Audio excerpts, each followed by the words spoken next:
ओम नमो भगवते वासुदेवाय। बड़ों को प्रणाम और छोटों को प्यार।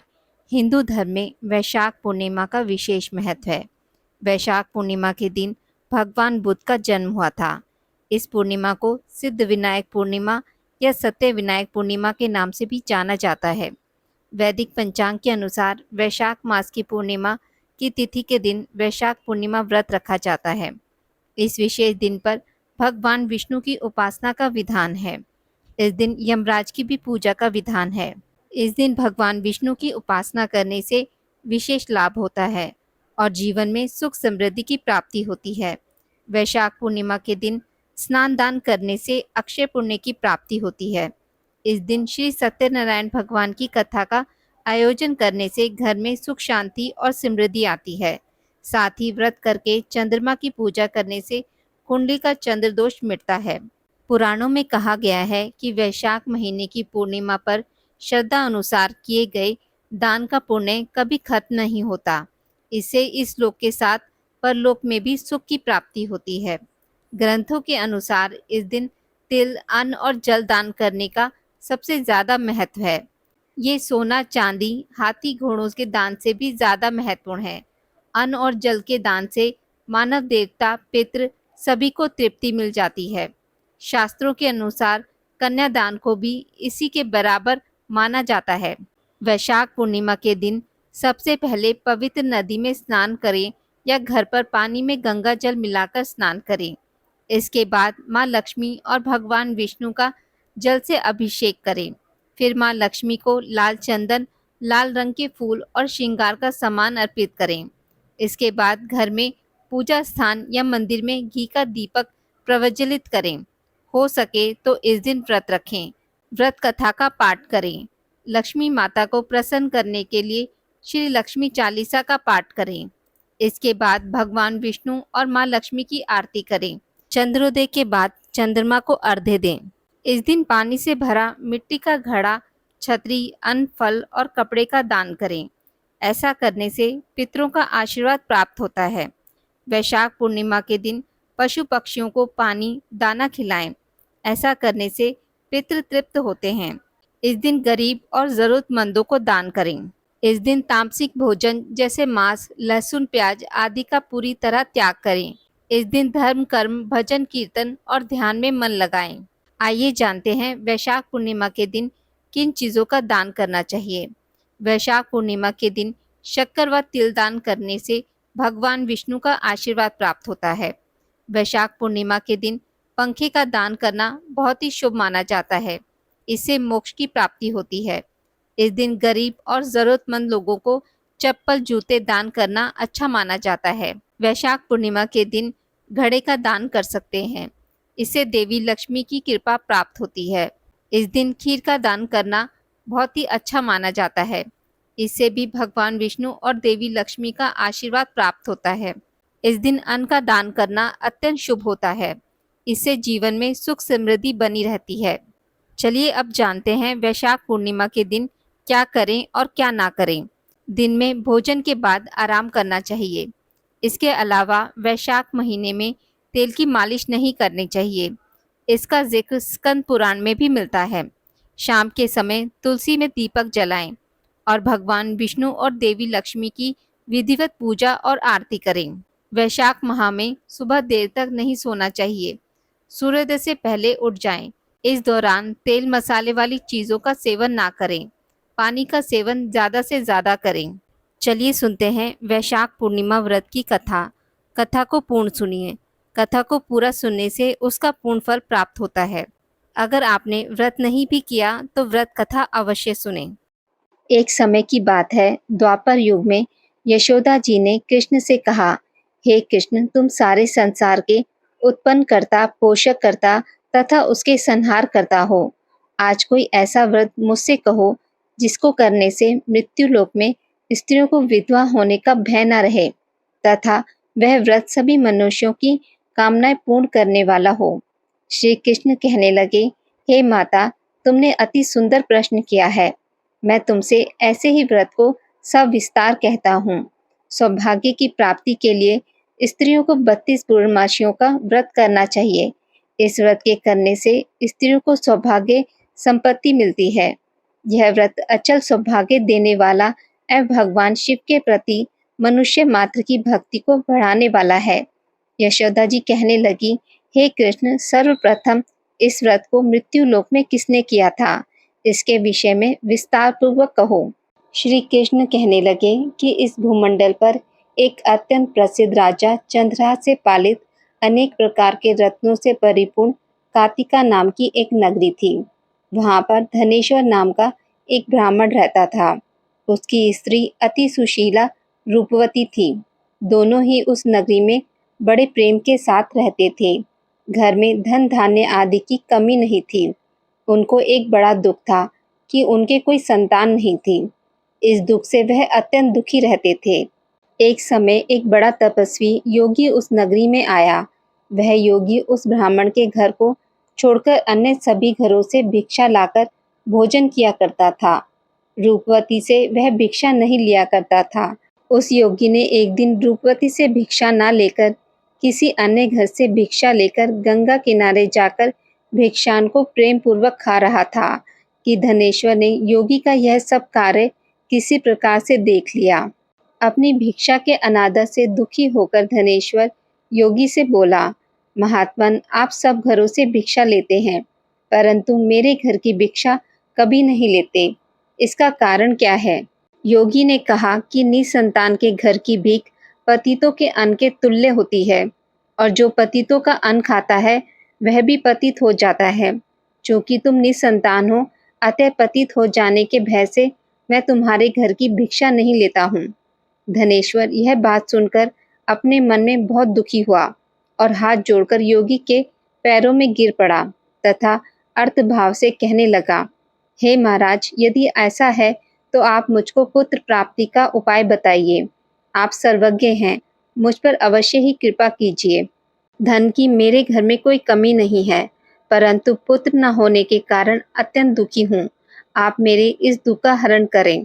आप सामर्थ्यवान हैं। यह सुनकर योगी कहने लगे, हे ब्राह्मण, तुम चंडी की आराधना करो। घर आकर उसने अपनी स्त्री से सब वृतांत कहा और स्वयं तप के निमित्त वन में चला गया। वन में जाकर उसने चंडी की उपासना की और उपवास किया। चंडी ने 16वें दिन उसको स्वप्न में दर्शन दिया और कहा, हे धनेश्वर, जा, तेरे पुत्र होगा, परंतु वह 16 वर्ष की आयु में ही मृत्यु को प्राप्त हो जाएगा। यदि तुम दोनों स्त्री पुरुष 32 पूर्णमासियों का व्रत विधि पूर्वक करोगे तो वह दीर्घायु होगा।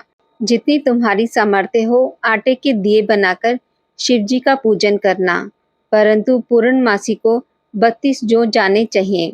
प्रातःकाल होने पर इस स्थान के समीप ही तुम्हें एक आम का वृक्ष दिखाई देगा। उस पर चढ़कर एक फल तोड़कर शीघ्र अपने घर चले जाना। अपनी स्त्री से सब वृतांत कहना। ऋतु स्नान के पश्चात वह स्वच्छ होकर श्री शंकर जी का ध्यान करके उस फल को खा लेगी। तब शंकर भगवान की कृपा से उसको गर्भ हो जाएगा। जब वह ब्राह्मण प्रातःकाल उठा तो उसने उस स्थान के पास ही एक आम का वृक्ष देखा, जिस पर एक अत्यंत सुंदर आम का फल लगा हुआ था।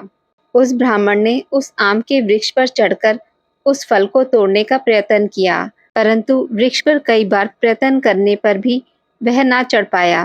तब उस ब्राह्मण को बहुत चिंता हुई और विघ्न विनाशक श्री गणेश जी की वंदना करने लगा। हे दयानिधे, अपने भक्तों के विघ्नों का नाश करके उनके मंगल कार्य को करने वाले, दुष्टों का नाश करने वाले, रिद्धि सिद्धि के देने वाले, आप मुझ पर कृपा करके इतना बल दें कि मैं अपने मनोरथ को पूर्ण कर सकूं। इस प्रकार गणेश जी की प्रार्थना करने पर उनकी कृपा से धनेश्वर वृक्ष पर चढ़ गया और उसने अति सुंदर आम का फल देखा। उसने विचार किया कि जो वरदान से फल मिला था वह यह है और कोई फल दिखाई नहीं देता। उस धनेश्वर ब्राह्मण ने जल्दी से उस फल को तोड़कर अपनी स्त्री को लाकर दिया और उसकी स्त्री ने अपने पति की कथा अनुसार उस फल को खा लिया और वह गर्भवती हो गई। देवी जी की असीम कृपा से उसे एक अत्यंत सुंदर पुत्र उत्पन्न हुआ, जिसका नाम उन्होंने देवीदास रखा। माता पिता के हर्ष और शोक के साथ वह बालक शुक्ल पक्ष के चंद्रमा की भांति अपने पिता के घर में बढ़ने लगा। भवानी की कृपा से वह बालक बहुत ही सुंदर, सुशील और विद्या पढ़ने में बहुत ही निपुण हो गया। दुर्गा जी की आज्ञा अनुसार उसकी माता ने 32 पूर्णमासी का व्रत रखना प्रारंभ कर दिया था, जिससे उसका पुत्र बड़ी आयु वाला हो जाए। 16वां वर्ष लगते ही देवीदास के माता पिता को बड़ी चिंता हो गई कि कहीं उनके पुत्र की इस वर्ष मृत्यु न हो जाए। इसलिए उन्होंने अपने मन में विचार किया कि यदि यह दुर्घटना उनके सामने हो गई तो वे कैसे सहन कर सकेंगे। अस्तु उन्होंने देवीदास के मामा को बुलाया और कहा कि हमारी इच्छा है कि देवीदास 1 वर्ष तक काशी में जाकर विद्या अध्ययन करे और उसको अकेला भी नहीं छोड़ना चाहिए। इसलिए साथ में तुम चले जाओ और 1 वर्ष के पश्चात इसको वापस लौटा लाना। सब प्रबंध करके उसके माता पिता ने काशी जाने के लिए देवीदास को एक घोड़े पर बैठाकर उसके मामा को उसके साथ कर दिया, किंतु यह बात उसके मामा या किसी और से नहीं कही। धनेश्वर ने सप्तनिक अपने पुत्र की मंगल कामना तथा दीर्घायु के लिए भगवती दुर्गा की आराधना और पूर्णमासियों का व्रत करना आरंभ कर दिया। इस प्रकार 32 पूर्णमासी का व्रत पूरा किया। कुछ समय पश्चात एक दिन वह दोनों मामा और भांजा मार्ग में रात्रि बिताने के लिए किसी गांव में ठहरे हुए थे। उस दिन उस गांव में एक ब्राह्मण की अत्यंत सुंदरी, सुशीला, विदुषी और गुणवती कन्या का विवाह होने वाला था। जिस धर्मशाला के अंदर वह और उसकी बारात ठहरी हुई थी, उसी धर्मशाला में देवीदास और उसके मामा भी ठहरे हुए थे। संयोगवश कन्या को तेल आदि चढ़ाकर मंडप आदि का कृत्य किया गया तो लगन के समय वर को धनुवार्ता हो गया। अस्तु वर के पिता ने अपने कुटुंबियों से परामर्श करके निश्चय किया कि यह देवीदास मेरे पुत्र जैसा ही सुंदर है, मैं इसके साथ ही लगन करा दूं और बाद में विवाह के अन्य कार्य मेरे लड़के के साथ हो जाएंगे।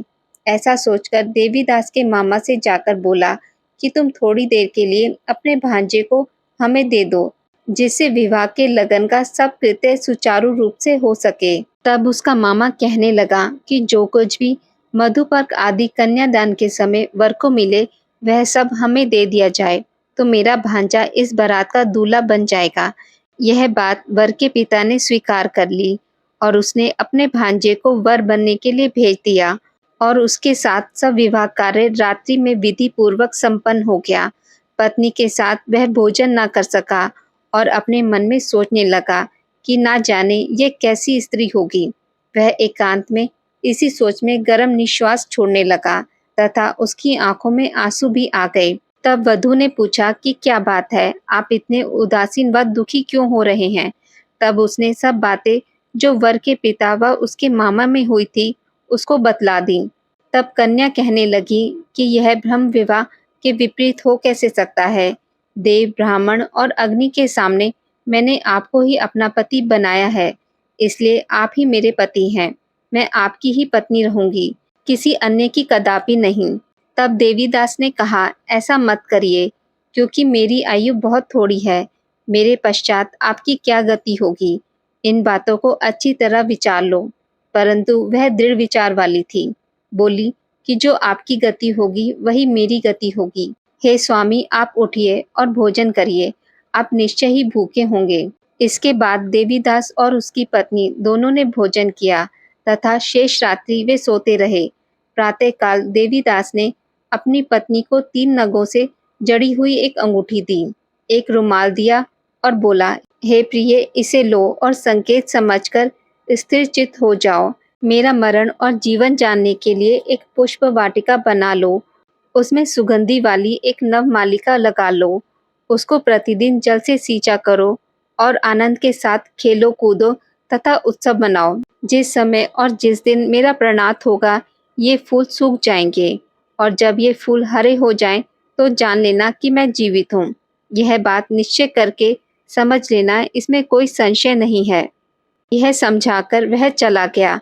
प्रातःकाल होते ही वहां पर गाजे बाजे बजने लगे और जिस समय विवाह के कार्य समाप्त करने के लिए वर तथा बाराती मंडप में आए तो कन्या ने वर को भली प्रकार से देखकर अपने पिता से कहा कि यह मेरा पति नहीं है। मेरा पति वही है जिसके साथ मेरा रात्रि में पाणी ग्रहण हुआ था। इसके साथ मेरा विवाह नहीं हुआ है।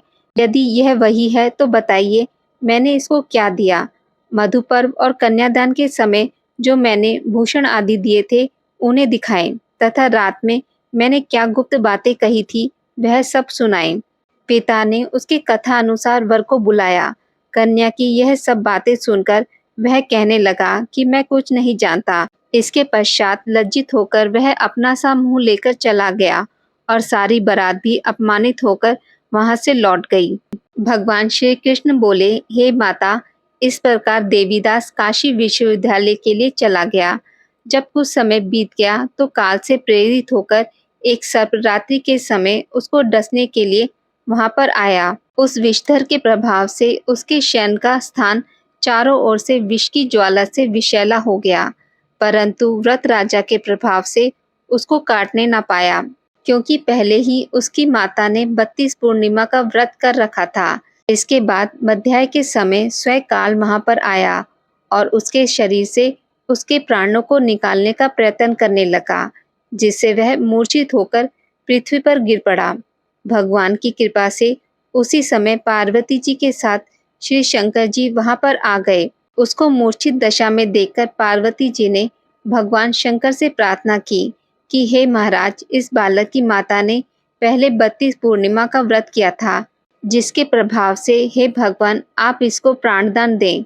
भवानी के कहने पर भक्त वत्सल भगवान श्री शिव जी ने उसको प्राणदान दे दिया।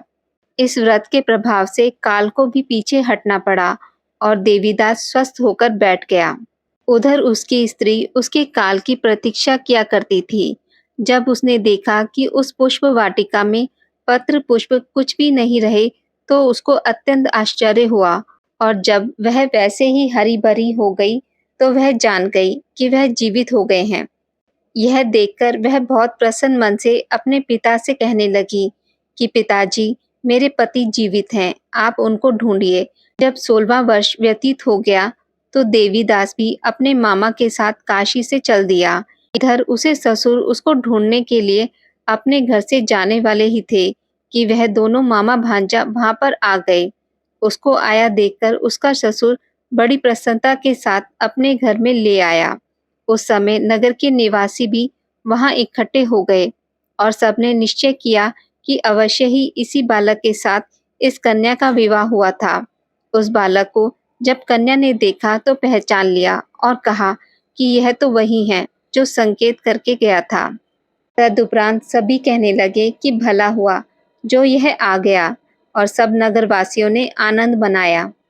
कुछ दिन बाद देवीदास अपनी पत्नी और मामा के साथ अपने ससुर के घर से बहुत सा उपहार आदि लेकर अपने घर के लिए प्रस्थान किया। जब वह अपने गांव के निकट आ गया तो कई लोगों ने उसको देखकर उसके माता पिता को पहले ही जाकर खबर दे दी कि तुम्हारा पुत्र देवीदास अपनी पत्नी और मामा सहित आ रहा है। ऐसा समाचार सुनकर पहले तो उन्हें विश्वास नहीं हुआ, किंतु जब लोगों ने भी आकर उनकी बात का समर्थन किया तो उनको बड़ा आश्चर्य हुआ। लेकिन थोड़ी देर में देवीदास ने आकर अपने माता पिता के चरणों में अपना सिर रखकर प्रणाम किया और उसकी पत्नी ने अपने सास ससुर के चरणों को स्पर्श किया, तो माता पिता ने अपने पुत्र और पुत्रवधू को अपने हृदय से लगा लिया और दोनों की आंखों में प्रेम अश्रु बह चले। अपने पुत्र और पुत्रवधू के आने की खुशी में धनेश्वर ने बड़ा भारी उत्सव किया और ब्राह्मणों को भी बहुत सी दान दक्षिणा देकर प्रसन्न किया। श्री कृष्ण जी कहने लगे कि इस प्रकार धनेश्वर 32 पूर्णिमाओं के व्रत के प्रभाव से पुत्रवान हो गया। जो भी स्त्रियां इस व्रत को करती हैं, वे जन्म जन्मांतर में वैधव्य का दुख नहीं भोगती और सदैव सौभाग्यवती रहती हैं। यह मेरा वचन है, इसमें कोई संदेह नहीं मानना। यह व्रत पुत्र पौत्रों को देने वाला तथा संपूर्ण कामनाओं को पूर्ण करने वाला है। 32 पूर्णिमाओं के व्रत करने से व्रती की सब इच्छाएं भगवान शिव की कृपा से पूर्ण हो जाती हैं। आज की इस वीडियो में बस इतना ही। मित्रों, अगर आपको मेरी वीडियोस पसंद आती हैं तो उसे लाइक और शेयर ज़रूर करें और पूजा पाठ से जुड़ी जानकारी के लिए मेरे चैनल को सब्सक्राइब करना ना भूलें। धन्यवाद।